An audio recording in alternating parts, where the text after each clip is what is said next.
Good afternoon, YouTube. X-File 2708 and James. That's me.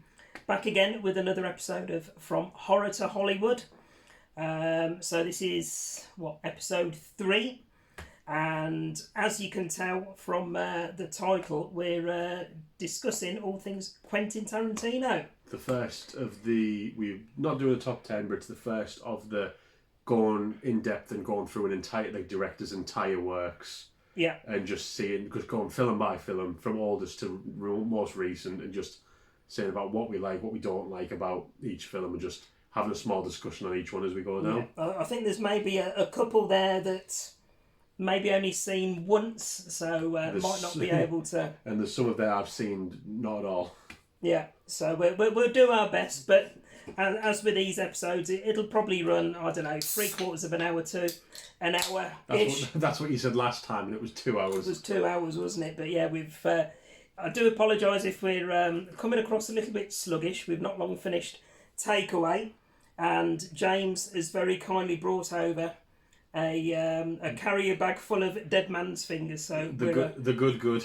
We're a couple into these, so it's another warm day up here in the northeast. So would have been rude not to have a couple of drinkies while we were doing it. So there we go. And if the video gets striked, it gets striked. So it is what it is. The powers that be, will be the powers that be. Yeah. So what we're going to do it in chronological order. Blimey, that was I just about made that one. That was a 20 pence word. Chronological order from the very first Quentin Tarantino movie through to his latest. Couple of titles here where I believe he was writer only, as opposed to director, producer. But we've put those into the pile as well. So first one, debut movie, and this is 1992's Reservoir Dogs. So up there is one of my all-time favourite Quentin Tarantino movies, and like I say, considering it was his very first movie, to be up there for most people, I think, as one of his best. Yeah, definitely. It's one of my favourites as well. Yeah, absolutely superb movie.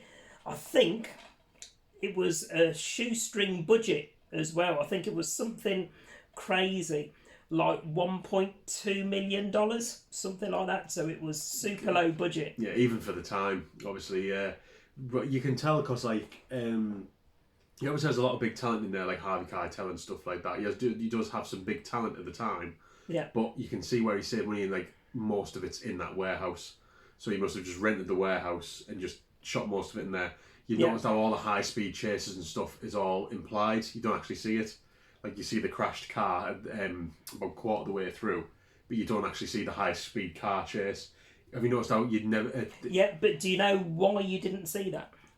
Because they couldn't shut the streets off to film them.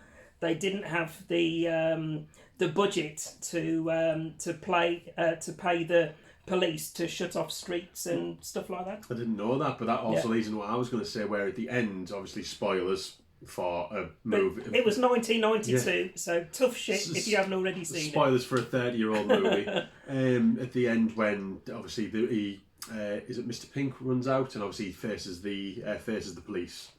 You hear the sirens, you can hear people telling them to get down, but you don't see the police. You don't see the big the big standoff.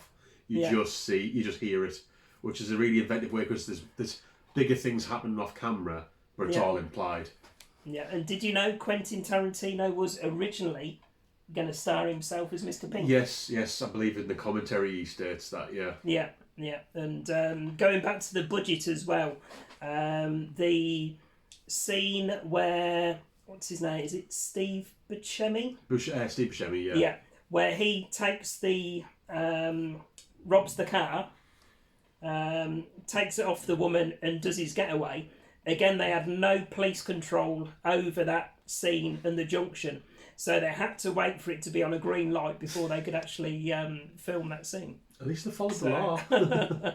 And, again, budget-wise, most of the actors had to bring their own clothes for filming. As you can tell, there was no budget. As you can tell, it's one of my all-time favourite films. As you can tell, he knows more about this than me. That's all right. Well, you'll outshine on some more of these, I'm sure. But in my top 3 Tarantino of all time. It's really impressive how much he can do with very little. It shows like early on, like he can, like obviously the big scene that everyone remembers is the stuck in the middle with you scene. The was he a policeman or was he a security guard? The man they kidnapped? I can't actually remember. He's a cop. Is he a cop? Yeah, he's a police officer, isn't he? Because he doesn't give away the rat's identity, does he? Yes, because and then obviously the big scene where he goes, "I'll make you speak," and the ear cutting off is all off screen. It's all implied. The camera just gently drifts off to the upper left, and then drifts back. And it's just the way that he gets around these these hurdles in his budget, but still manages to have it all come across. It was like early on shows how good he was as a filmmaker. Yeah, and it's one of the best heist movies where you never actually see the heist. Yeah. Crazy. But it's also good because in heist movies, a lot of the time you see the heists go right and they always win in the end. This one, not a single thing goes right. Because I'm pretty sure they didn't get what they went for. They failed the bank robbery. Yeah. People died in the getaway, and then everyone who did survive ended up miserable or dead. Yeah, pretty much. Nothing goes right, which is really good because it's more realistic that way. Yeah, definitely. But the cast is just like unbelievable as well. Like it's got a very, very young Tim Roth. Yeah. One of his first major things. I mean, you watched recently Made in Britain. Made in Britain, when he was, I think that was made before Reservoir Dogs. I think he was a teenager in that. Years. Yeah. But one of his big breakout roles was because you'll notice with Tarantino as well. He's got a few loyal actors. He's got quite a lot of loyal actors. Samuel L. Jackson. They'll stick with him. It's a bit like Wes Anderson as a director. He has his set people. If he brings a movie out, you know this certain person's going to be in it. Yeah. And it's the same, like you'll always have Harvey Keitel, you'll sometimes have Steve Buscemi, Tim Roth's in most of his things. Michael Madsen as well. Yeah. And it's and you can see from where they got, they must have had a bit of respect from the get-go to be able to keep coming back, if even small roles. But it was a hell of a start to a career. Yeah, definitely. And to get Harvey Keitel in there, I think he was a big... For his debut movie. Was it? Crazy. Was it the same year as Bad Lieutenant? 1992, I think? Reservoir Dogs. Yeah. Yeah. So I think it might have been the same year as Bad Lieutenant by Abel Ferrara, which is a really, really good Harvey Keitel movie if you haven't seen it.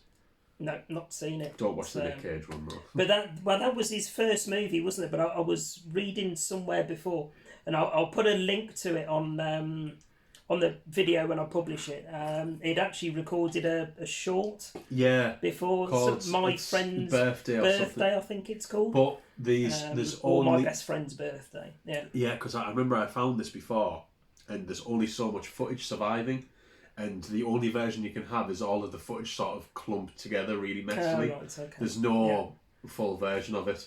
Because it's only, 20 odd minutes long, is it? Something that's all the surviving footage. But I think it was a student film as well. I think it's when he was learning. Yeah, but I found that on YouTube earlier. I haven't watched it yet, but I've added it to my favourites list to have a watch and see where it all started for him. So yeah, hell of a start to a career. But yeah, not bad at all. And yeah, like I say, I mean, is that one of your top 3 Tarantinos? Definitely. Yeah, it's because main reason, like I said, is because you are given very little, and what you come away with is a lot. Like it's very, very muted. You can tell it's all done in one place. It's done very, very basic. It's a lot of talking, but you're completely gripped the entire time. Yeah, and it's one of those movies that you just don't tire of rewatching. No, it stands up so well. Even though you know the twist and you know what's going on, you still you know who the rat is. You know how it's going to end and how they all got there and all of that sort of thing. But yeah, just absolutely love it. So anyway, next one, 1993, so a year later. And this was one that he wrote but didn't direct, I believe. Yes. True Romance. And this one I legitimately haven't watched in about 10 plus years. I haven't. Probably the same for me. So this got an Arrow release, didn't it? It did quite if recently. I recall rightly. So Christian Slater and Patricia Arquette. So you haven't watched it in a long time, neither have I. It's a good thing we included it. Yeah, exactly. I should have probably just left it to one side. But I do remember, again, it's an absolutely brilliant film. Pretty sure when I was collecting physical media a few years ago, I had the Arrow box set for it. But yeah, it's on the list to rewatch again soon. So, but yeah, that's probably all we can say about that one. So, but we included it. That's the main thing. Exactly. So, like I say, even if they were ones we hadn't seen, we'd still include them because we're just working our way through that full list. Next up, and this one was 1994. Again, another one written but not directed by Quentin Tarantino.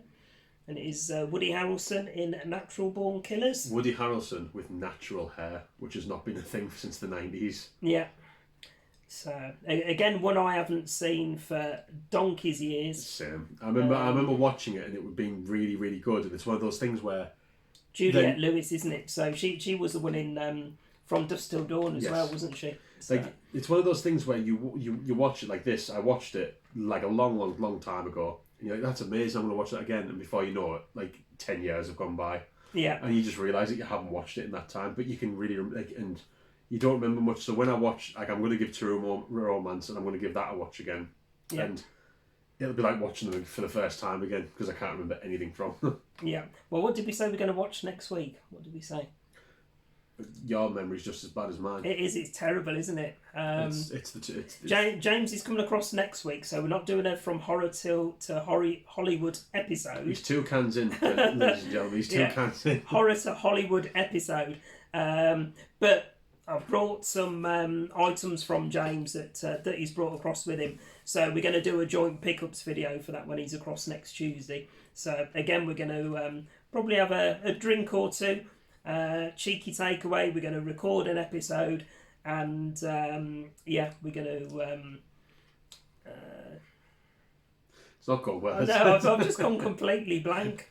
We're going to watch a movie as well. We've been watching some Dirty Sanchez and all of that sort of stuff this evening. The good stuff. But yeah, next one is 1994.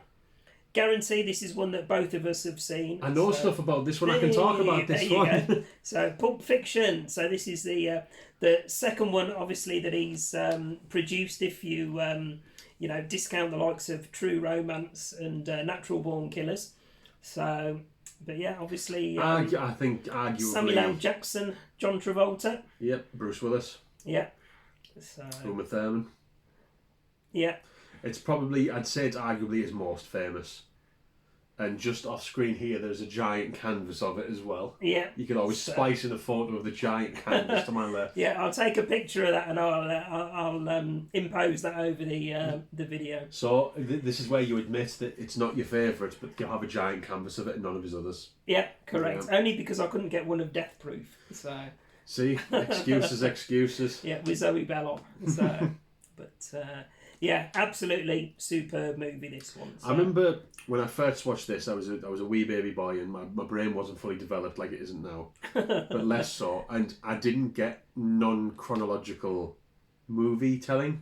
So how it's like, it's all out of order. And I didn't understand that, so I was very confused at how... Yeah, it's all like short segments, isn't it, rather than one complete. Yeah, because like obviously you see a lot, like you see things out of order. Like I'm pretty sure it's been a while since I've watched it, not as long as them, but a bit of a while. Yeah. You see John Travolta, again, spoilers for a 30-year-old movie. He gets shot because he's very careless in Bruce Willis's house. Mm-hmm. After he gets Marcellus Wallace is sends him to kill him. Yeah. And he gets shot, and I'm pretty sure you see him alive later again down the movie. Yeah, and because it's not chronological. Flashes between, doesn't it? Yeah, so I didn't get, and I was like, why does John Travolta's character keep coming back? It didn't make sense. Yeah, but I think you've got Sam Jackson's character and you've got John Travolta's character, two of the coolest characters. Royale with cheese. Like this, I believe this was the first time that Quentin had worked with Sam Jackson. And just from then on, like you could tell, like Sam Jackson was in his absolute prime during this. Like his presence is like massive, especially when he's doing the whole. I love the scene when they're cleaning the car, after he accidentally shoots. Shoots him on the back seat. Yeah, and like he says something about being. He says like, "I'm a mushroom cloud laying mother effer," and like he's the only man who can say mother effer twice in a row without it sounding stupid. I think that's where it was brought in from, wasn't it? He got the wallet, hasn't he? That says "badass motherfucker." Yeah. See, I try not to swear. I'm being a good boy for YouTube. But I mark all these videos not suitable for kids. If there's the odd bit of bad language, then so be it. I mean, you can't really talk about Quentin Tarantino movies without some of the lines coming out. That's fine. I won't censor myself in future. But no, it's like but it's every scene's sort of memorable. Each scene you've got like. Everyone remembers the dancing scene with John Travolta and Uma Thurman. Yeah. Everyone remembers the Gimp scene. Everyone remembers Bruce Willis. That's brutal. Yeah. That scene. That's what I mean. Yeah, it's sort of like, in a way, you remember it in segments, so it's like loads of short films in one, but they all tie together. Yeah. Like the whole Bruce Willis thing is like, it's like a separate movie that they've smashed together, but it works. It works fine. Yeah. It's also home to one of my favourite movie theories of all time. Oh right, okay. Which is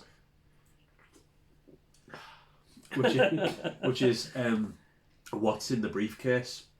And I saw a theory before and I quite liked it, and it was, someone said it was Marcellus Wallace's soul. Because when you see him, he's got a plaster on the back of his neck. Yes. And I don't know what text it was. Someone said in a book or in some sort of like some sort of thing, it might have been the Bible itself, the devil, after he makes a deal with you, takes the soul out the back of your neck. Mm-hmm. And obviously Marcellus Wallace is rich, he's famous, he's powerful. Yeah. So someone said like that's why he has the plaster on the back of his neck, and that's why anyone who looks into the briefcase is stunned, because they're looking at a human soul. I mean, like, look at I can't remember which characters it is. It might have been, was it Tim Roth's character who looks in this and he's awestruck. Yeah. Like he says like, "What is that? It's beautiful." And it might not be Tim Roth's character, as it's been a while, but it's probably one of my favourite things because it does sound reasonable, but it's probably just not. It's just a glowing light.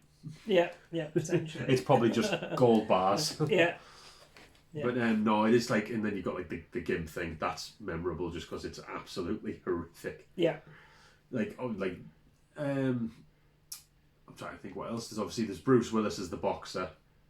He's brilliant in it. I can't remember the character's name at the moment. No, it's a while. I mean, I have seen it several times before, but yeah, it's a while since I've seen it. I'd say arguably it is most famous and his the fans' favourite of his works. Yeah, but it's certainly in my top 3. So. It's not in my top 3. Is it not? No. Okay, we'll maybe discuss that at the end then. What your top 3 will be out of the 13 or 14 that we've got here. So one that I know you're a massive fan of. Next, absolutely love this one. 1996, From Dusk Till Dawn, which I know isn't him. I think it's Robert Rodriguez. Yes. Yeah, it is. Yeah. Robert Rodriguez, also a brilliant director, absolutely amazing. He did Planet Terror. Yeah, he collabs with Quentin Tarantino quite a bit. Yeah. Obviously stars Tarantino in this one. Yeah. Oh, we'll flash back 2 seconds. We didn't even mention how he's in Pulp Fiction as is it Jimmy?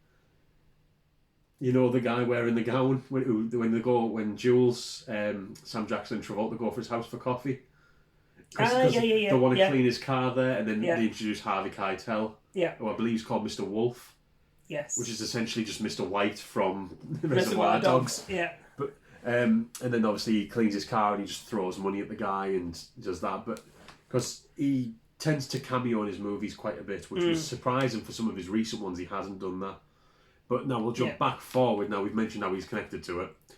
From Dusk Till Dawn. Obviously, stars George Clooney. Also stars Quentin Tarantino. Yeah, Juliette Lewis again. In what I think is it's Tarantino's biggest acting role. Yeah. Like, I think it's the most he's ever on camera as a character. But Harvey Keitel again as the dad. Playing a very different character in this. He plays like a really caring Christian dad, which compared to Mr. Wolf and Mr. White, even stuff like in Bad Lieutenant, it's sweet to see him go from this hard ass, like I don't care. I want to kill anyone to get in my way. To this super to this religious really guy religious, really caring father. mourning the death of his wife and whatever in it, isn't it? So, exactly. And then you've got George Clooney, and my opinion, his best role. Mm-hmm. Like, he's just an absolute bastard, and he just doesn't care. And then you've got Tarantino, who plays one of the sickest characters ever. Just this despicable. Richie, isn't it, his name in this one? Yeah. And he's just so I always remember the scene where he's fantasising, where they're driving along in their camper, and he's fantasising about the daughter, Juliette Lewis's character, and she's teasing him. She turns around and says something, which I won't say on here, but if you've seen it, you know what I mean. And, something about eating a cat. Yeah, something to do with cats. Yeah. and then he says, "I'll do it for you," and she's like, "What? What are you talking about?" Because we were talking earlier, weren't we, as well? And she does it in this one, the thing with the feet. Yeah. Tarantino and feet. Google that. That's a whole rabbit hole to fall down. Yeah, his fetish of feet and quite prevalent throughout all of his movies. Yeah, and you certainly see it in this one with Juliette Lewis when Richie's watching her at the back of the camper van and whatever. So. And the infamous Salma Hayek pouring the whiskey down her leg. Ah, yes. And Tarantino sucking it off her toes. Yeah, you might as well get something out of the movie, mightn't you? Salma Hayek in this movie, absolutely beautiful. Like, just like, goddamn, that woman's beautiful. Yeah. Even now. And I like the snake as well, the big Burmese python. So because everyone's watching the snake in that scene. I know, but I used to have snakes, you see, so I can appreciate the albino Burmese python. But and the lucky position it was in. I recently watched this with my fiance, and I didn't tell her. She knew nothing about it. I told her it was a heist movie. And I didn't mention anything about it other than it was a heist movie, like they get kidnapped and it's just them going on the road. Didn't mention anything. They stop off at the best named bar I've ever heard in my life. Titty Twister. The Titty Twister. And also, one of my favourite parts of the movie is, his name's escaping me, Cheech from Cheech and Chong. Not Tommy Chong, I can't remember Cheech's full name. When he's outside and he's going, come on in, want, and then he goes through all the different types of cats. is it Cheech Marin? Is that his name? Correct me if I'm wrong. Yeah. Cheech and Chong, just like those movies as well. Absolutely hilarious guy. Yeah. But all them on the fire stick ready. Yeah. So. But Cheech is just going through and he plays this gross little grubby man with a moustache, and he's just going through all of these different types of cat that you can get at the Titty Twister. The Malderhide was one of them, I think. So. And you can even buy cat for a penny. Yes. But like even like little characters like that, and obviously they go into the Titty Twister. Salma Hayek comes out, shocks the world, and the Burmese python as well. And then when I was watching it with my fiance, and that scene happens. After is it Tarantino gets his hand stabbed, doesn't it, and it sends them all into a frenzy. Yeah. And I remember my fiance just being like, "What the fuck's going on?" I was like, "It's a vampire movie." Well, because if you've never seen it before up until that point, nothing gives it away. You don't know, do you? So. But like, it's a vampire movie, and it just becomes absolute insanity, and I love every second of it. Yeah. And it's also got and the kills and that, and they're brutal. The way that they're done, superb. Done by Tom Savini. Yes. One of the best special effects guys in the business. Yeah. Man's in his 70s now, I believe. In his late 70s, he's still rocking on. But he plays... Is he one of the characters in there as well? He plays a man who has a gun. He has in the barrel of a gun. Isn't it? And it flips up. I might be getting this wrong. If I am, I'm ashamed of myself. I believe his name's Love Machine. I think you're right. Yeah. And he has the two barrels... And then the barrel and the two chambers, and it's just brilliant. Flicks it up, doesn't it? Yeah. And then because the first half, if you watched it on its own, it's quite a serious. Like there's no jokes going on. It's quite serious. There's the scene obviously with Tarantino and the maid that they kidnap. No, it's not the maid, is it? It's the woman from the bank or something. Yes, isn't she a bank teller? the hostage that they have in the car. Yeah. And then. He's left alone with her for all of 15 minutes. Yeah, he sits alongside her on the bed, doesn't he? Because, he says, "Do you want to watch TV?" Clooney goes out to get burgers or something for them, doesn't he? Which are Big Kahuna burgers, which are from Pulp Fiction. Yeah. And you'll notice that a lot of fake brands in Tarantino's things constantly Carry reused. across. Big Yeah. Kahuna Burger, and you'll know this from watching one of his recent movies, Red Apple cigarettes. They're also a fake brand that have appeared in a lot of his movies. Right. But he comes in and obviously there's the quite somber scene where he just says like, "What's wrong with you?" And you get quick flashes of what's happened to the bank teller. Yeah. And it's horrific. So it's this quite serious crime thriller, and then becomes a batshit comedy horror movie in the second half. But the practical effects and stuff in it are absolutely amazing. Yeah, and then you've got like Fred Williamson, who was a blaxploitation star back in the day. He plays a guy, and he goes into this big speech, I believe, about Vietnam, and he's given this whole speech about how he's killing these people in these trenches, and it cuts to Tom Savini slowly turning into a vampire, which is like a comedy thing, because he's trying to hide all the different bits. Yeah, and it's brilliant. And it's like at the end again, spoilers, when they're shooting all the holes in the walls. Yeah, and to let the sunlight all through. the vampires are coming in. It's just one thing to mention as well. Just going off track, the soundtrack, the country soundtrack.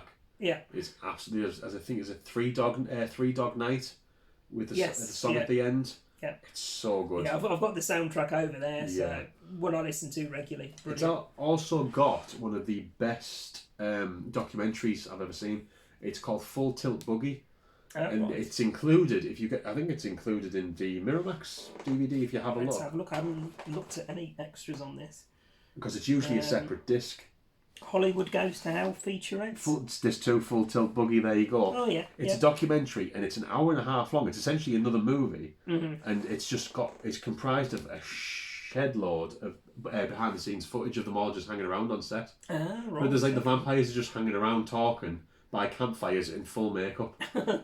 As they do.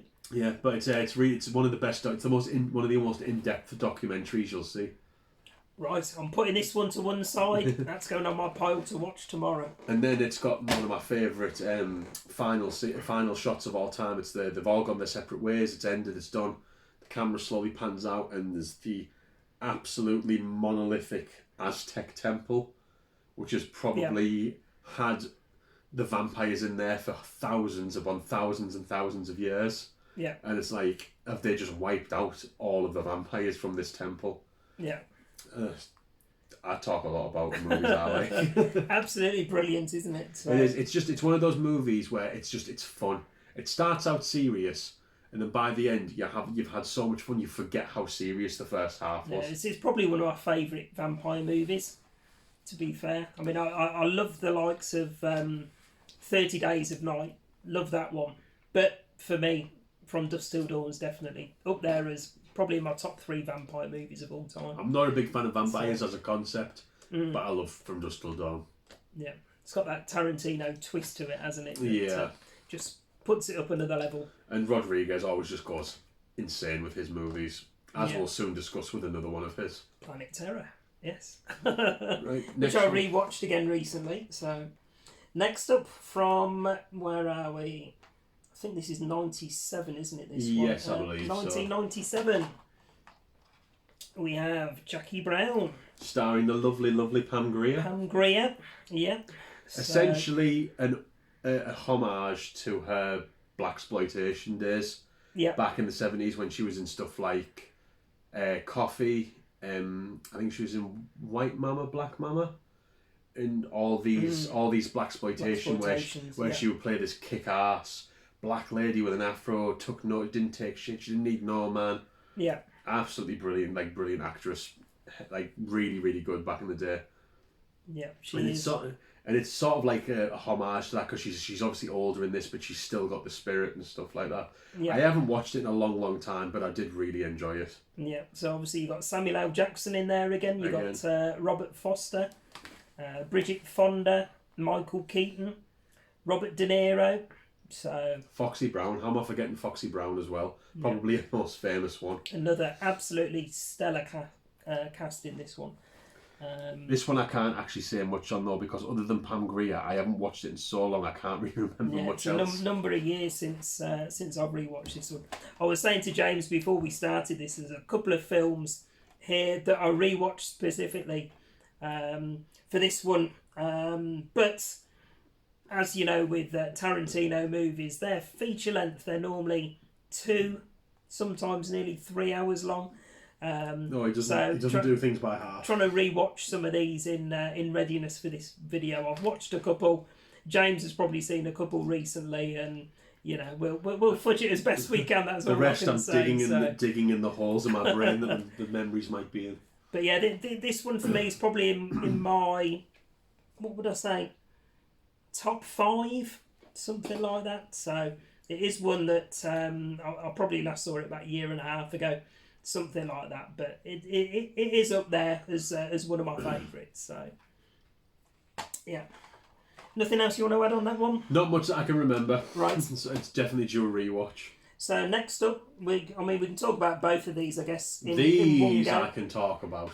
Seeing as we've got 2003 and 2004's Kill Bill Volume 1, Volume 2. Or, if you watch what I've found before, is a fan edit which combines the two. Right, and it's called The Whole Bloody Affair. Right. And it basically makes it into one long movie. And it is really good. The Kill Bills, I absolutely...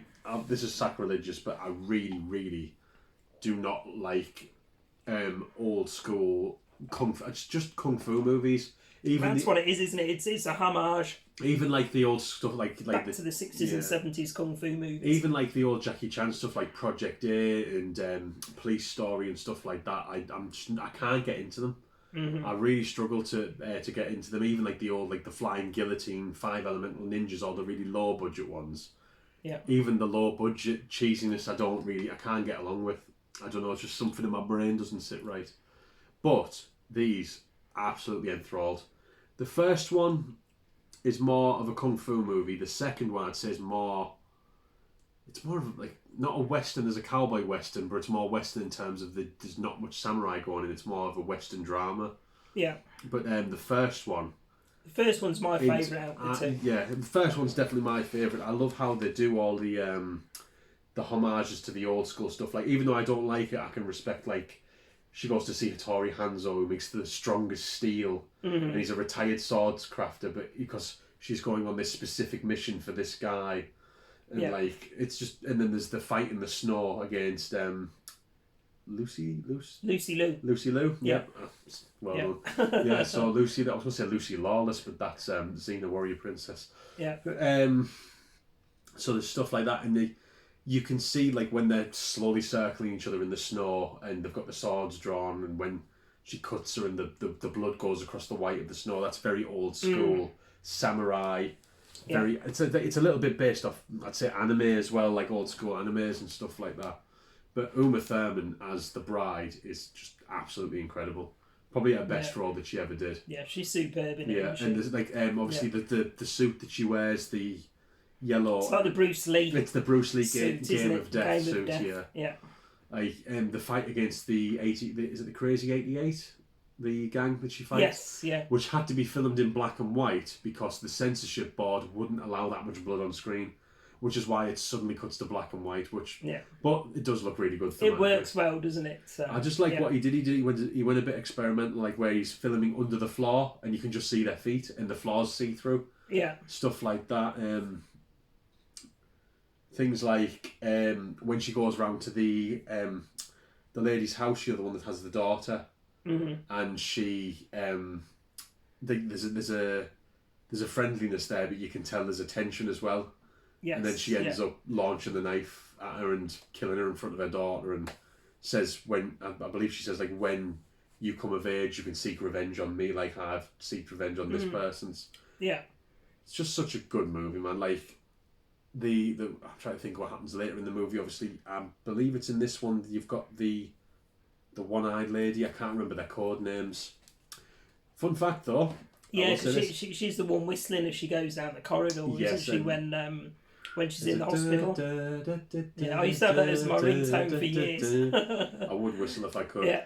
But I believe I might be wrong in this. This is a factoid I saw before. The code names in Kill Bill are very close to the names that Uma Thurman says to John Travolta in Pulp Fiction about the failed TV show that she was in. Ah, right. So she says that when they're having the $5 shake meal, she talks about a failed TV pilot that she was in. Yes. And I believe all of the nicknames are based off animals, which are what they are in Kill Bill. Okay. So like Lucy Liu and the nurses, actress and stuff like that, like they're named after these same ones. But that could be completely wrong. I'm not sure. Have to look into that now. So, but yeah, and then the second, obviously the first one ends on a bit of a cliffhanger. Obviously she gets buried alive, and it's like you don't know what's going to happen. Second one continues on from where the first one left off, which is really good. Obviously, and then she goes after Bill, then doesn't she? Which is David Carradine. David Carradine, God bless him. If you want to look up how he died, it's one of the most insane things ever. Do you know how David Carradine died? No, I don't. Go on, let's. Here's the history lesson for you. David Carradine died completely naked with a belt round his neck tied to a door. He was completely naked because he was a fan of autoerotic asphyxiation. Okay. There you go. Next movie. There you go. That's real. That's real. Jeepers. Yeah. And if you ever see a joke about something like that, they'll always go, "Oh, he was a fan of David Carradine," and then that's where that comes from. Gotcha. Okay, that makes sense now. God bless him. He was a good actor. Yeah. And nothing against him. But in Kill Bill Part 2, one of my favourite scenes, I think even though I prefer the first one as a film, the second one, the scenes with Pai Mei, the gentleman who trained the bride, they're so good because if you put them side by side with these old cheesy kung fu movies, they're so the whole thing where he can jump to float and he can stand on top of a sword, and he's like this. And he supposedly lived hundreds of years, and he lives on nothing but rice. Yes, yeah. It's just so good, and then you see the whole thing of like why she's after killing them in the first place because she betrayed.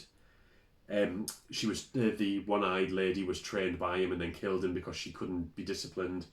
Yeah. And then there's this whole thing of revenge again, and then obviously at the end you get the big confrontation with Bill, which I won't go into because I'll leave some spoilers for a 20-year-old movie. But it's just incredible. Like all the cast, David Carradine and Uma Thurman bounce off each other really well when they finally meet.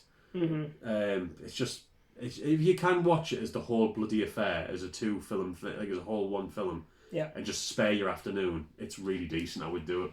Yeah, I think I probably will actually because I probably saw the original Kill Bill maybe about a year ago, but I never followed it up and watched the second one afterwards. So I could probably have an afternoon spare and sit and watch both of them through. I think it clocks in just after about 3 hours, maybe just over 3 hours. Yeah, well, I mean, I watched, what was it? Hateful Eight yesterday. And that checks in at nearly 3 hours on its own. So. And you could get 2 movies watched in that time. Yeah, exactly. Kill Bill 1 and 2 in that time, pretty much. So. Anyway, next up is the big split we have, the big argument. Well, it's not really. It's just a difference of opinion. It's a difference of opinion, but I'm the right one because both, obviously, part of the Grindhouse release for Tarantino. So these were both, or this one was part of it in 2007. Obviously. Robert Rodriguez, this one. Directing, but cameoed by Quentin Tarantino. Yeah, so Planet Terror from 2007. So. And look, there's Quentin there. Yes. There's Quentin's character after a horrific experience. That's just after a few more of these cans, I think. That's how I'm feeling. But yeah. Thankfully, I'm not driving him back tonight, so yeah. Never drive drunk. That's the message per Or never get in the car with me, you said after last time. So that's why I drink. But no, out of the two, this is where we have a differing opinion. You prefer Death Proof. Yeah. I prefer Planet Terror. Main reason being, I'm way more into like zombie old school like gore horror type thing, whereas you're more into like worse films. You're into like boring films that can't be enjoyed. But nothing wrong. Death Proof is awesome. No, it's okay. Just put it to sleep. To be fair to James, after he spoke about this one in his top 10 non-horror of all time, I put this on last week and I rewatched it. First time probably in 4 or 5 years, and I did increase my score on Letterboxd. So I did move it up from a 3 to a 3.5 out of 5. So I thought you were going to say out of 10. I was going to fist. No, out of 5 with it being letterbox. So it did go up in my scores on the last watch. So no, the reason I prefer it is just because it does the whole grindhouse thing. How, like, you know, in the middle of the film, it has the missing reel when they get steamy. Yes. Obviously, I can never remember the actress. Is it Rose something? I can never remember. Rose McGowan. Yeah. That's it. They, like, when they get hot and steamy, it says missing reel, and then it cuts back to the garage is on fire and all the zombies are coming in. Yeah. The thing I like about it is it is brutal. It's gory, and it's like gory for gore's sake, but it's like. A lot of people say that it's not excusable because it's a proper film, but like the dialogue's terrible. The writing is awful, but it's like deliberately so. Mm-hmm. I mean, like you've got there's a charm about it. Isn't you've got Bruce Willis talking about how he killed us. I think Osama bin Laden. Yeah, and it's like he's doing this big old hero speech, and it's just like it's so corny and cheesy, but it works perfectly well. Mm-hmm. That villain, the Indian gentleman who collects people's balls in a jar. Yes. Yeah, and it's like, and he's the typical. He's British, so he has to speak in a very posh accent. Yeah. You've got things like that. You've got Rose McGowan being a stripper that ends up with a gun on her leg that somehow functions when she kicks her leg. Yeah. And she's pinned on with it as well when she's blasting everybody. Yeah, exactly. And then now she goes from being like useless to then she's just killing people, and she never runs out of ammo in her gun. Yeah, because she needs help at the hospital to start with, doesn't she? Yeah. So she's leaning on him and can barely move, and then a few scenes later she's leaping around. Yeah, like kicking the ball, like kicking ass. Aim assist, I think they call it, don't they? So. But no, I just like how it's just schlocky. It's just really cringy, corny, but it's just got a lot of charm to it. And I like how it's got like the sort of like grindhousey filter of the pops and all the scratches, and it looks like an uncleaned film reel that's been found somewhere. Yeah.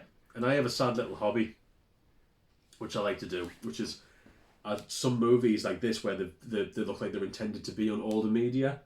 I put them onto VHS. So I actually have Grindhouse, both Death Proofs and this on VHS at the moment. Ah, nice. So I've got that, and I digitized that file, so it's in VHS quality, but you can stream it, so it looks like you're watching a VHS, but you don't need the VHS player. Ah, right. So I'm going to watch Planet Terror in VHS in a way. Have you done Death Proof as well? Yeah, I've done Grindhouses in, so it's got the trailers at the beginning. Yeah. Planet Terror, the trailers in the middle, and then Death Proof. You're going to have to bring it across for me next week. I'll bring it round on the stick, Yeah, excellent. But I really enjoyed it.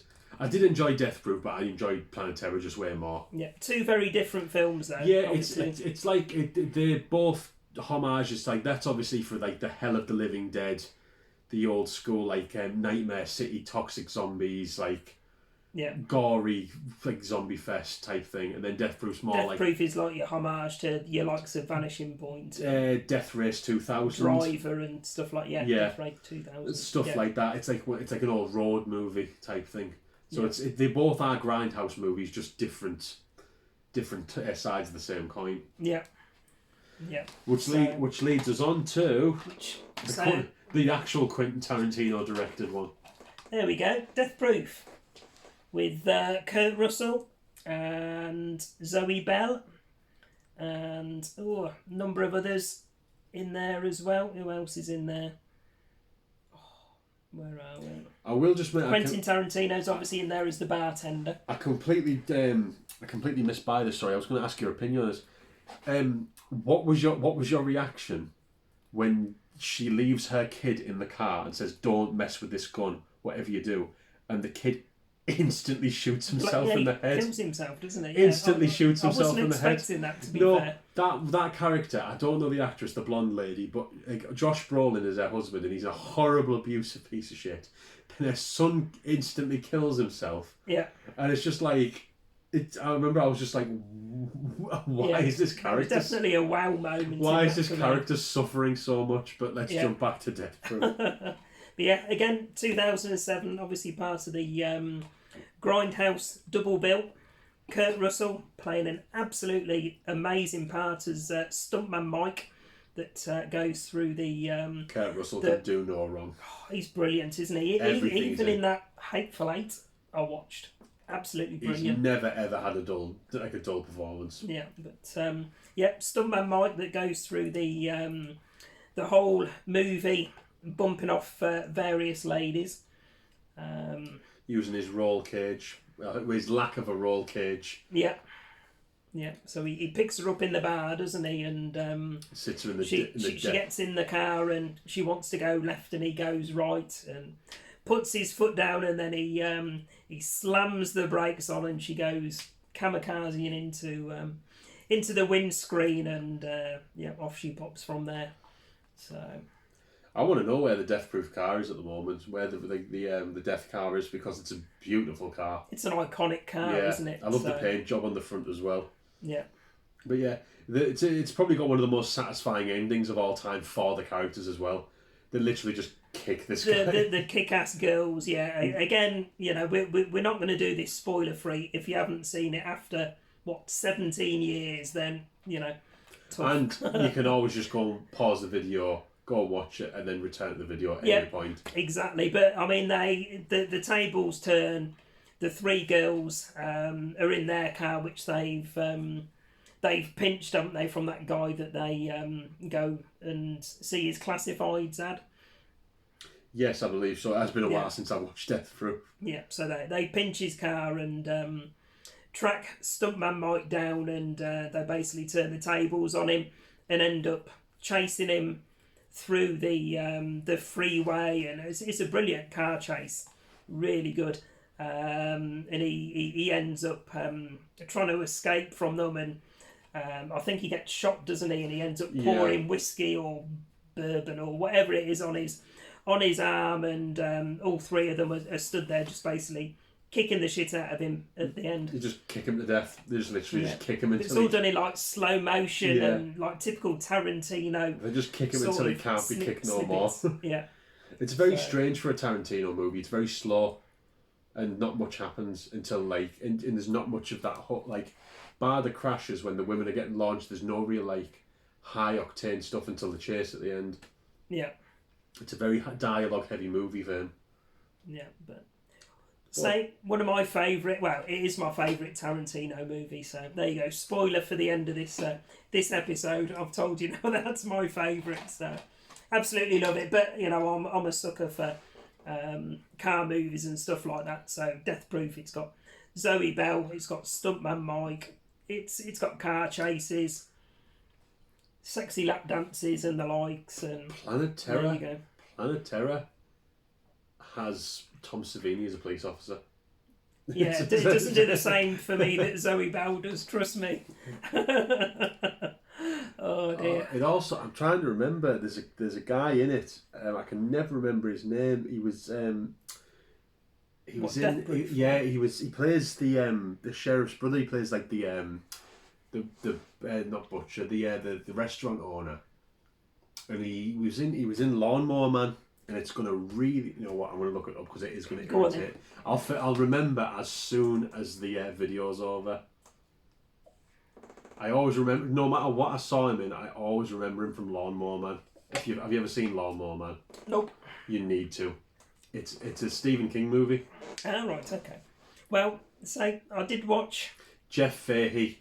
Ah, yes, yeah. There you go. I did watch Shawshank Redemption last week. I know, and he messaged me. He said he enjoyed it. I was right, and he said I could have anything in this room for free. Oh dear, I can't even hold ransom what you brought over tonight because I've paid you for those already. Exactly, and I'll just take them anyway. But no, like as I said, but then I watched Not See No Hear No Evil. Stir Crazy, and it was very, very good. I did have one complaint about it. Oh, right. The bull riding at the end. It did slow the movie to a crawl. The movie was really, really good, and I was laughing a lot. The bull riding stuff, because it was a lot of shots of just people riding bulls, it did slow down considerably. Yes. But the part at the beginning, like when Gene Wilder goes insane and starts trying to ride the guard as a horse, and then it cuts, and then Richard Pryor starts just crying as well. Yeah. And see, I mean, that's what I like about these episodes. We've done these top 10 horrors, top 10 non-horrors. And, you know, me and James talk all the time and whatever. But on some of these videos, you know, I've discovered ones like Shawshank Redemption that I'd never seen before. I've always heard people, you know, say that it's a really good film. But, you know, when James has got it in his top 10, it's like, okay, that's piquing my interest now. I need to see why he's rating it so high. And the same as James with my pick of Stir Crazy. So, you know, we're discovering films on this ourselves. And if it's in his top 10, I go, fine. Fine. I know you were surprised with Maniac Cop, weren't you? Yes, very surprised. I've got to show this. I've just got to interrupt the podcast for 1 second. Look what Claire's just sent me. She's watching the podcast. Oh my god. Oh no. That's my partner. She's currently watching this and she'll watch this one as well. Oh dear. It's horrifying. Hello, love you. Oh dear. But yeah, Death Proof, good film, but not as good as Planet Terror. Agree? Good. Next one. Next one, we're going to skim over this one. I've only ever seen it once. James didn't know about it when he saw this pile existed of films earlier, but it does say Quentin Tarantino presents. So I think he just injected a buttload of money into it. Wouldn't surprise me. I mean, I did see one of the guys that I follow on YouTube do something about Tarantino recently, and again, this one wasn't in his list, but it is Hell Ride. So maybe I need to do a bit of research on this one. All I can say is it's got Michael Madsen in it, question mark. Is that the main guy on the front? Is that not Michael Madsen? It says David Carradine. Michael Madsen. Oh, right. Yeah. So, yeah. Vinnie Jones is in it. Oh, God. Oh, come on. He's brilliant in Midnight Meat Train. Absolutely love it. Oh, no. But this is a Quentin Tarantino Grindhouse Presents. It says Lean, Mean, Mayhem Machine, fully loaded with bikers, babes and booze.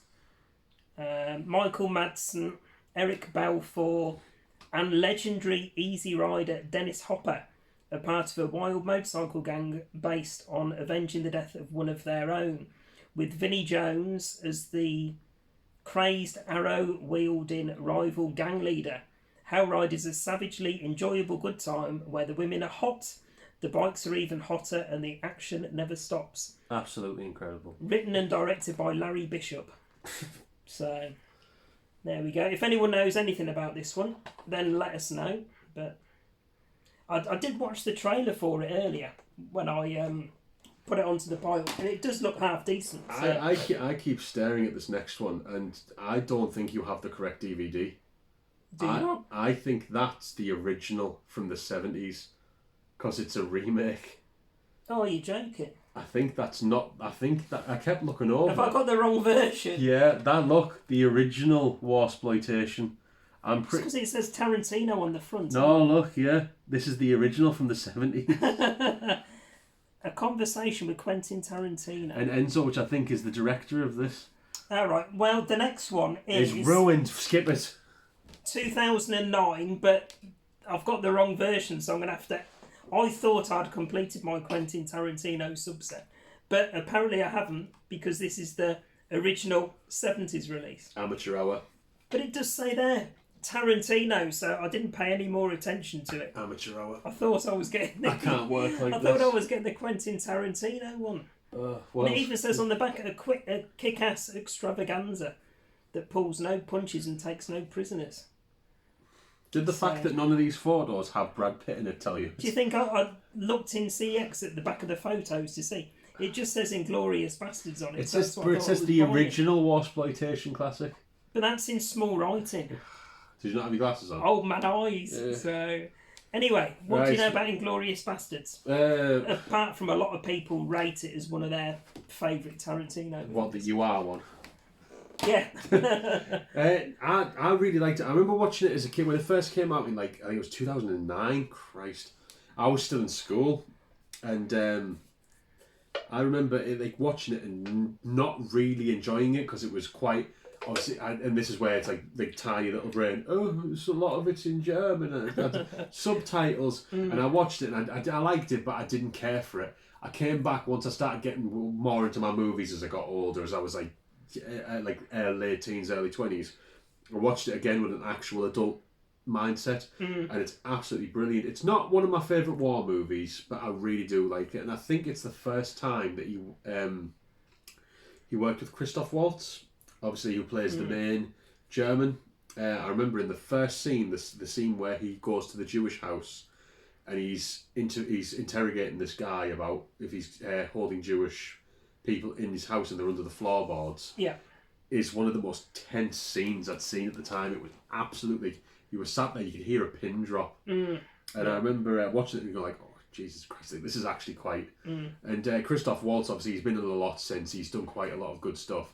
I think this was his big breakout role, and deservedly so, because it was amazing. It was really good. But then you've got things like the scene where it first introduces the bastards, and I think it's Eli Roth. Yes, yeah. Plays one of them, and he's walking. He plays the bear Jew, and he's walking down the corridor in the dark, and he's just tinkering his baseball bat, and it's getting louder and louder, and there's the German on his knees. That scene was just like this is so good. But I believe this is where he first started. This is obviously where he started doing alternate history, if you know what I mean. Like skip all the way at the end again. Spoilers for a 15-year-old movie. Quick bit of maths. Quick maths. There you go. At the very end, obviously, when they're in the cinema and it's all been blocked off and it's all burning down, and Eli Roth gets the joyous occasion of gunning down Hitler with a machine gun. I don't think that's how it went down in history, but I'll trust Tarantino that it did go down that way. But I like how it's sort of Inglourious is like it's got a lot of things to do with cinema as well. How like the higher Michael Fassbender's character, because of his knowledge of cinema, and they do this whole thing of making this German movie to show at the German Film Festival, which is where they're then going to lay the plans forward. And then you've got like the scene with Michael Myers, who I think he was semi-retired at this point, and obviously he plays the English captain. Michael Myers. Yeah. Mike Myers? Oh, yeah. I don't know why I called him Michael. That's his, I was going to say... that's his Sunday name. Mike Myers, I should say. Not white-faced Michael Myers. I know, that's what I was thinking. But Mike Myers, sorry, when he plays the I was thinking Halloween, what the fuck? he plays the English general who introduces the mission to Fassbender. I like how it all sort of revolves around cinema, so it's like he's using it as a plot device. And then but then you get like a lot of comedy. Like obviously there's a scene where Brad Pitt goes into the film scene and he has to pretend to be French, and they go like, "Oh, Monsieur, da da da da da, buongiorno." Yeah, so good. Yeah. But then you get like the original scene as well. There's there's the scene where one of the characters, I can't remember who, I think it's the main female character. She's with Christoph Waltz's character, and it's so like. It sounds ridiculous, but it's actually quite tense. Is where they're at the dinner scene, and he starts making a concentration camp, like a what do you call them? Like where they would burn the bodies, the crematorium. He's making it out of the food on his plate, and he makes a little model of his food into this, and and you can tell by how uncomfortable it's making her what she is. It's like he does this all while talking about another subject, and it shows how subtle he can be. Yeah. Like, he's brilliant in that. And then you get the scene, the most famous scene in the pub, where they've infiltrated the pub and they're talking to the soldiers, and you're waiting for them to slip up and accidentally reveal who they are. And of course, 15-year-old spoilers, they do, and it's all because of a finger gesture. Yeah. Obviously, they say, he goes, "I'll have 3 shots," but Germans don't do that. Germans do that. And it gives the entire game away. Yeah.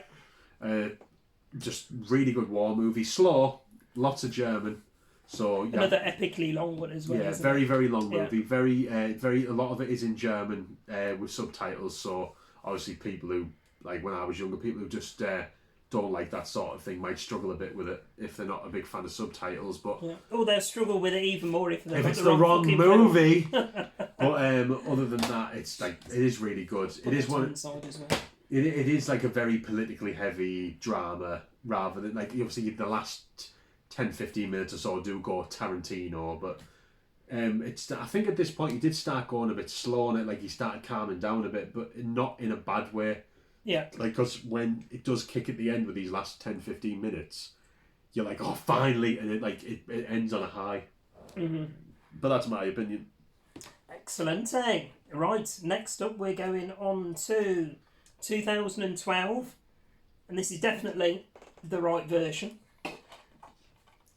Django Unchained. Incredible. One of the best westerns ever made. Yeah, again, one I've only ever seen once before, so criminally long overdue a rewatch. It's one of those movies where you watch it and you can't forget. It's so good. And the play of the I don't know if you've ever seen the original Django movies from Italy.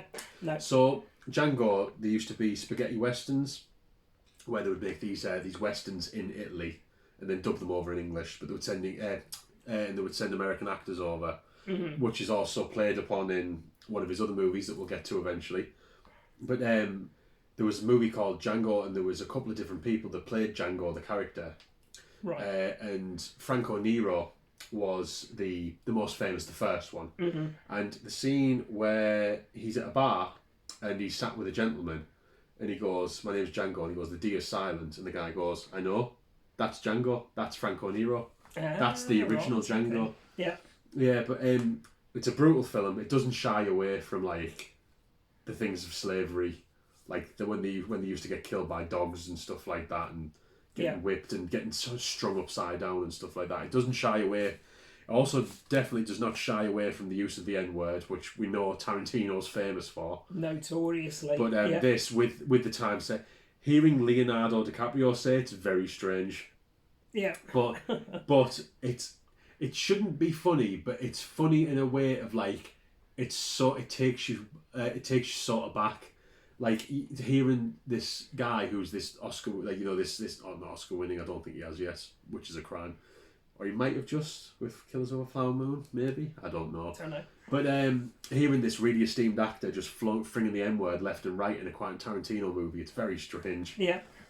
But then you get, I think as well, one of the best performances of all time, which is Sam Jackson as Stephen, the head slave. He is not only one of the best characters I've ever seen because of how he's portrayed, he's not only one of the funniest characters I've ever seen because everything he says is golden, but he's also one of, I think he's Sam Jackson's best role because there's so many different layers to the character. Like when you first see him, you're like, silly old, man, like obviously he thinks he's better than all the other black people and all this, that and the other. And then as it gets more and more serious and bad things happen, you see like the funny exterior's just a shell and you see the underneath, and by the end it's so good. Like Sam Jackson's an amazing actor, but this is definitely his top role. Yeah. But then again, you've got Christoph Waltz again in his in a way more friendly role than a Nazi this time. Leonardo DiCaprio, Jamie Foxx. Jamie Foxx as well, who actually plays Django. We should probably talk about him. Really good. I'm not the biggest fan of Jamie Foxx. I've got nothing against him, but a lot of his movies I don't really care for. Sacrilege, didn't really like Baby Driver. Didn't really care for Baby Driver. I love Baby Driver. And I know he's in that. He was also in Collateral back in the day, I believe, Collateral with Tom Cruise. He was in that. Didn't really like him in that.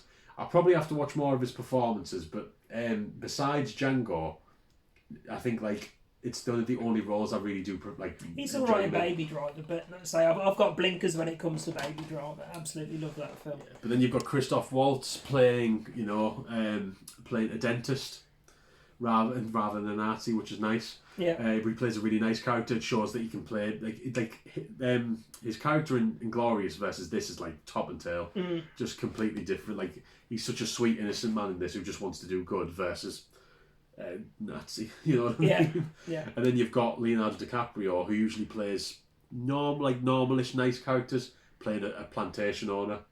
You know what I mean? Like it flips a lot of people on their heads in terms of what they do, but.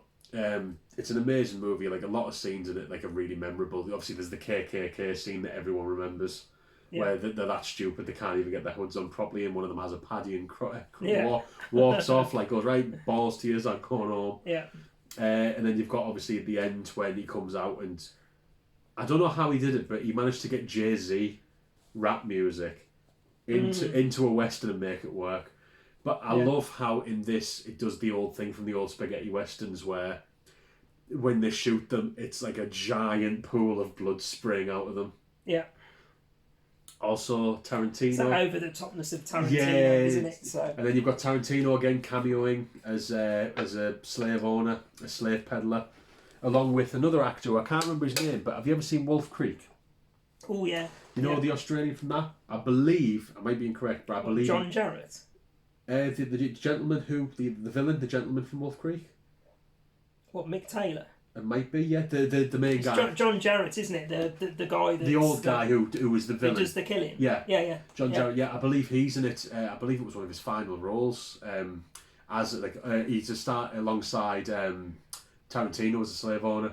Oh, and I only knew that because of his heavy Australian accent. Ah, right. But definitely gonna have to rewatch that. Yeah, he's got a little cameo in it. And then there's the end scene where Django comes free and he takes revenge on all of it and stuff like that. Jay-Z's playing in the background. It's absolutely incredible. Yeah. Just proper satisfying movie ending, really good. Amazing soundtrack. Also, Django, the theme song. I can never remember the guy who sings it. It's the Django theme from the original, from the 60s.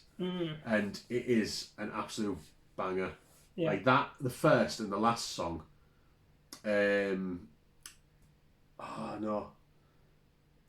One sec. I will quickly look this up because I can't not say this because I want people to listen to it. Because I can remember the lyrics, but I can't remember which lyric is the actual song title. Go and say something nice about Jamie Foxx since I've disrespected him. I just know him from Baby Driver. See how handsome he is.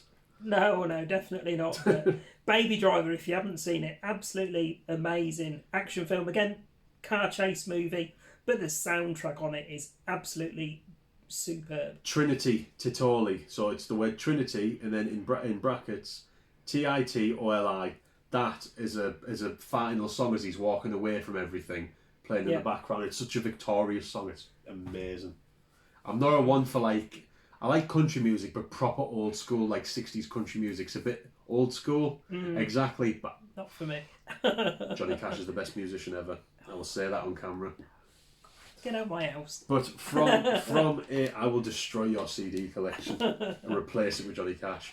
Well, I've got the likes of Testament and Slayer and Anthrax and stuff like. You can't destroy that. And you wonder why he commits crimes when he listens to heavy metal music and watching horror movies. This is the type of person that Mary Whitehouse used to warn you about. This is why the video nasties got banned. To turn you into this. But from a really high octane, action-packed western to a slightly duller western. Yeah, and this was, where are we? 2015. So the second to last one so far that he's done. So absolutely brilliant. This is a mega long film. I watched this yesterday. I did like 3 hours, I think, pretty much. But it does move at a snail's pace. It is a very slow movie. Yeah, because it's done in chapters, isn't it? Yes. It's old school. It's like the old westerns from back in the days when they would be like so long and they would have to cut it into chapters just for narrative's sake. But it's a decent little twist, really, because you're not expecting. Again, you know, we're going to tell you what happens and stuff like that, but you're not expecting the guy under the floorboards at that point when he shoots up and shoots poor old Samuel L. Jackson in the balls. So, but yeah, absolutely brilliant. Kurt Russell again, fucking superb. Who have we got? We've got Kurt Russell, Kurt Russell, Sam Jackson. Is Michael Madsen in this? I believe. Yeah, Michael Madsen. Tim Roth's in it. Tim Roth again. Tim Roth plays, what's his name? Oswald. Why am I pointing at the actors when the names are up here? That's what I've just said. Don't start on camera. Walton Goggins as well. Recently, I know you're not a big fan of video game stuff, but he was in the Fallout adaptation. And right, okay. He is such a good actor. He is such a good actor in that. Tim Roth's character had me fucking laughing yesterday. He plays a British guy called Oswaldo or something. I believe so, yeah. His British accent is funny as fuck. It is really, really funny. It's completely over the top and whatever. But yeah, really funny. This is definitely 161 minutes. Yeah, That it's is nearly 3 hours. And That's a I sat and long watched movie. it in one go yesterday, and I loved it. It definitely went up in my estimations from its original first time watch. You've got. I think only Tarantino can do this, because you very rarely do you see a heavy drama western get released nowadays. Like, there's no Yeah. call for it, and I think Tarantino's name being attached did a lot for it. But it's all with Tarantino. It's all homages to his favourite genres of movies. You know, he's done it with Kill Bill, going back to the 60s, 70s kung fu Well, yeah, movies. He's done it here with westerns. He's Well, done war movies. What have we got? We've got heist movies. We've got an homage to a heist movie. Blaxploitation. Then we've got blaxploitation. We've got old pulp novels, like Yeah. you know, the old. There'll be like 150 pages, and it'd be like a pulpy, like not like novel, like a really short story. That's why they're in the short chapters. Yeah, you got your 70s grindhouse. Yeah, so you got 70s grindhouse. You've got your old school kung fu movies. You've got your exploitative Italian westerns, your spaghetti westerns, your actual serious westerns like Man with No Name trilogy and stuff like that. Yeah. Or your Clint Eastwoods and stuff. Yeah. He's very good at what he does, because everything you watch, even when you know what it's a homage to, you know that it's like you can point out, you can go, oh yeah, they used to do this, or that's Yeah, like, you can see that's what like bits that. he's taken from particular films, can't you? So Yeah, it's yeah. and Very, very talented guy. I mean, that's why me and James have done this as one of our... Well, it is our first director, because they're all really good films. And there will be more. Yeah, they are favourites of ours. So the last one then. So where are we? 1 hour 11. So yeah, we haven't done too bad. I said 3/4 of an hour to an hour. So moving on, 2019. Once Upon a Time in Hollywood. Literally watched this for the first time about a week ago. Yeah. I have slept on it for so long, and I don't know why I did it, because I really enjoyed it, but Yeah, I watched this a few days ago, and that was my second watch. I don't know, I struggled with it a little bit, but you really raved about it, didn't you? I enjoyed it. I really did. I like the whole callback to like old Hollywood, and again with the alternative history thing. I have watched so many things on the Manson family, like documentaries and adaptions and things like that.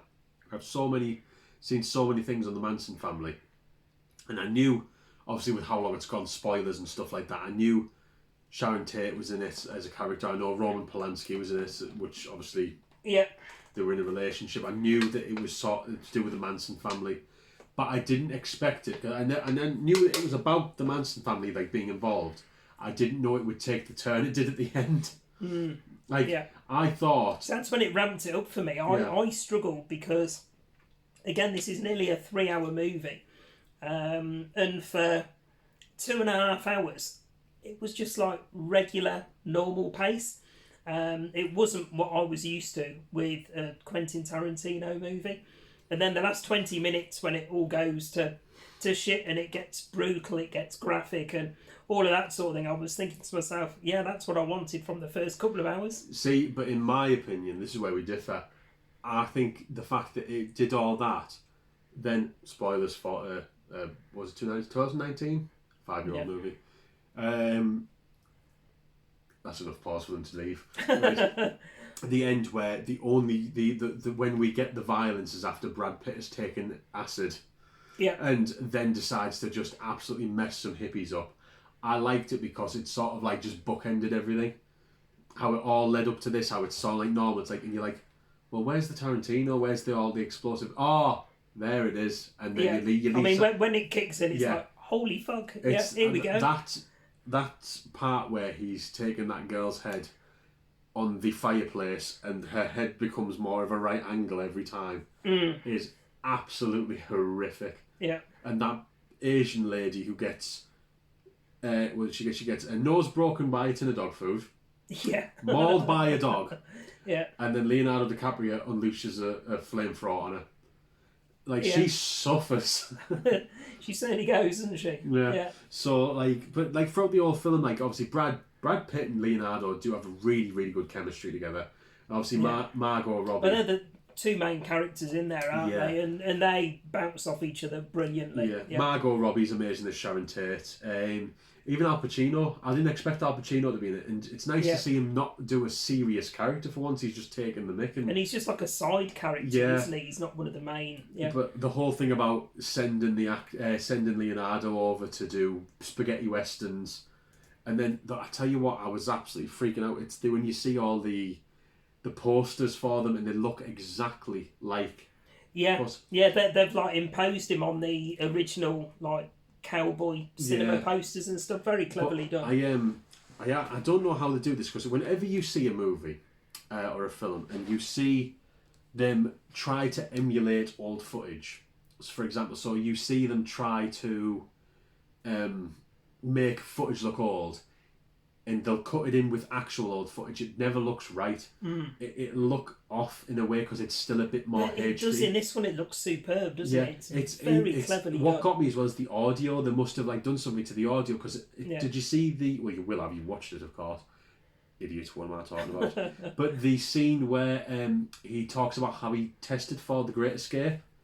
They've cut. And it's the actual scene from The Great Escape, but where Steve McQueen would have been talking to the generals, and you've got all the German soldiers in the background, and Leonardo DiCaprio with his own face, not Steve McQueen, is there talking and interacting with the German generals. It's near flawless how well they did this. But I did like the whole homage to old Hollywood. It really did look like the 60s as well.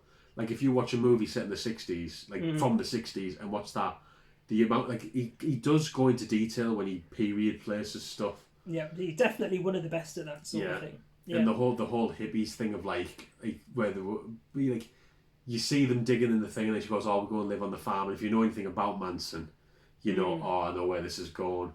I like the little fake out there as well, where they go, "Oh, he's blind," and I just fucked him and stuff like that, and you're thinking, "Oh, he's dead." He just decides he's going to walk into it. Yeah. And then he walks to the end, and he's just like, "Yeah, I'm blind. Just get gone." Yeah.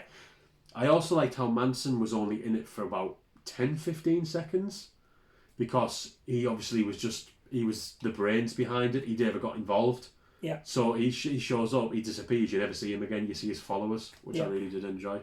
But I did like it. I wish I hadn't slept on it as much, but to watch it for this, it actually gave me a reason. I say that was my second watch, and it's weird. Maybe my first watch, I saw it with the eyes and the mindset that James saw it for the first time, and then because I've seen it before, but it was a number of years ago, I was expecting, obviously incorrectly, a full-blown Tarantino movie with all of the action and the graphicness and all of that sort of thing from the start, but it didn't happen. So maybe a third watch I'll revert back to how I felt about the film originally. So the only way to avoid getting disappointed is to never watch it again. I can't do that. It's a Quentin Tarantino film, so. But that's it. I believe Tarantino said at some point in an interview he was only ever going to direct 10 movies. That was supposed to be his last one, wasn't it? Yeah. But I believe it's his 9th. So he might have one more in him. I hope so. I really do. I would like to see. What would you like to see him go back to? He's done all of these different genres. I'd like to see his take on a horror movie, and I know that's all like you're a horror fan. I would like to see his take, not with Robert Rodrigo involved or anything like that, just his pure take on horror. That'd be interesting. Like I say, if he did it with Robert Rodriguez, you know what you're going to get. You'd get the over the topness. I want to see Tarantino's. I want him to do it. His own individual interpretation. Maybe a sort of Reservoir Dogs whodunit style. Like you don't know who's done what. Yeah. But there's a horror aspect to it. I think that would be really interesting. Either that. Imagine if he did a sci-fi movie. That would be interesting. I'm not into my sci-fi, but I'd be on board with him doing a horror movie or something similar again with the Grindhouse thing. That's my favourite out of all of these is the Grindhouse stuff that he's done. But that pile there of 14 movies, because obviously there was a couple there that he wrote but didn't direct. For me, there's not a bad one there. So I can safely say out of the ones I've seen, he doesn't really disappoint. If anything, he's entertaining. Even if you don't like the acting, you don't like the writing, you don't like this, that, you're always entertained at the very least. Yeah. And the thing for me as well, so many of these movies have the same actors and actresses, yet you don't see them and think, oh God, Here comes Sam Jackson again. Yeah, exactly. They're different roles every time, and they execute the characters to perfection. So can't disagree with that. Can't disagree. That's my take on it. So that's our first director. What we're going to call this, like a director analysis, or I mean, we've got a long list of ones that we're looking to do. We'll look at some of the horror directors and stuff like that over the coming weeks and months. Yeah, we've got many more episodes that many ideas we've spoken about, and we enjoy these get-togethers. Once a fortnight, etc. We have one of us enjoys them.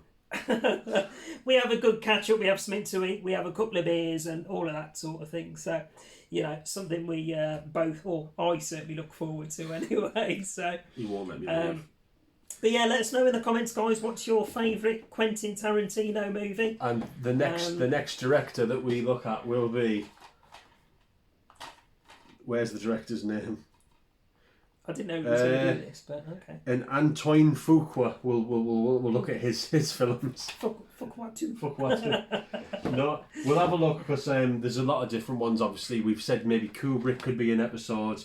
We've looked at maybe like a Rob Zombie but I suppose we could always do a double feature if the person's filmography is quite small.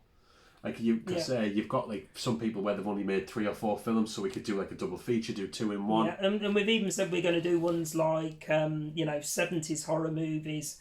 You wanted to do films, an 80s horror. You wanted to do films from the year we were born as well, didn't you? Yeah. So obviously with the little age gap between myself and James. He's 74, I'm 12. Yeah. But yeah, me being 1973, I'd look at horror films from that year. James would do the same from 1994. 1994. So The Lion King came out. That's probably it. I think we can tell who's going to have the better films. But there we go. But yeah, if there's any suggestions, anything that you guys would like to see myself and James talk shit about for an hour and a half, 2 hours, then again, let us know in the comments. Always open to suggestions. So, anything else you'd like to add, matey, before we go and get another beer? I hate doing this. He won't let me stop. I'm contractually obliged. You don't want to do it now because your good lady's watching the episodes. He's embarrassed. I'm self-conscious. I'll have to sit right. But no, next one will be like you said. We'll I've given you a few bits. Obviously, you bought a few bits off me, so we'll go through that big old stack. Yeah, so that'll be a decent video actually. There's some quality stuff that I've got amongst that. So. Desperately do some research so it looks like I know what I've actually sold you. Yeah, because you haven't actually seen some of them yourself, have you? So I'll desperately dig through. And I'll tell you what, we'll do a little thing as well. Try when I go. Oh, like I've bought this. You try and guess how much I paid for it brand new. Oh God! There you go. Okay. And then I'll. Yeah, but you'll sit there in tears. Yeah, and as we get further down the line, I'll sink lower and lower into the chairs. Yeah, I'll have a box of tissues at the side here for it. And then by the end, I'll just be a pair of eyes. There we go. Anyway, as always, guys, please remember to like, comment, and subscribe. We'll be back with another episode next week. This will be the episode 4. Pickups, and then probably the week after we'll look to do episode 4 of this series From Horror to Hollywood. So thanks very much for watching, guys. Bye for now. Toodle pip.